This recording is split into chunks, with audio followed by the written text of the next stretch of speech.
பொதுவாக பார்த்திங்கன்னா இங்கிருந்து நம்ம என்ன நினைக்கிறோம் அப்படின்னா, வெளிநாட்டுக்கு போனால் அதிகமாக சம்பாதிக்கலாம், அப்படி இல்லைன்னா ஓரளவுக்காவது சம்பாதிக்கலாம் அப்படின்னு நினைக்கிறோம். ஆனால் இங்கே ஒரு நாட்டில் பார்த்திங்கன்னா, நாட்டை விட்டு வெளியேறதுக்கான மொத்த செலவையுமே அந்த அரசாங்கம் ஏற்றுக்குது.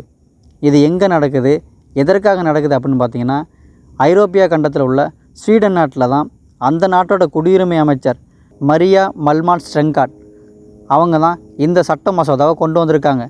இதன்படி பார்த்திங்கன்னா, வெளிநாட்டில் பிறந்து அங்கு வாழும் குடிமகன்கள் நாட்டை விட்டு வெளியேறணும் அப்படின்னு நினச்சாங்க அப்படின்னா தானாகவே முன் வந்து அரசாங்கத்திடம் தெரியப்படுத்தலாம்.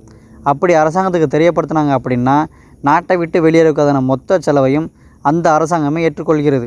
இதற்காக அவர்கள் எந்த கட்டணமும் செலுத்த அவசியம் இல்லை. இந்த திட்டத்தில் பார்த்திங்கன்னா, நாட்டை விட்டு வெளியேற விரும்பும் அகதிகள் அல்லது புலம்பெயர்ந்தோர்கள் அவங்க நாட்டை விட்டு வெளியேறணும் அப்படின்னு விரும்பினாங்க அப்படின்னா ஸ்வீடன் நாட்டோட மதிப்பில் 10,000 ஸ்வீடிஷ், அதாவது இந்திய நாட்டோட மதிப்பு தொகையில் பார்த்திங்கன்னா 80,000 ரூபாய் தராங்க. அதுவே சிறியவர்களாக இருந்தால் 40,000 ரூபாய் கொடுக்குறாங்க.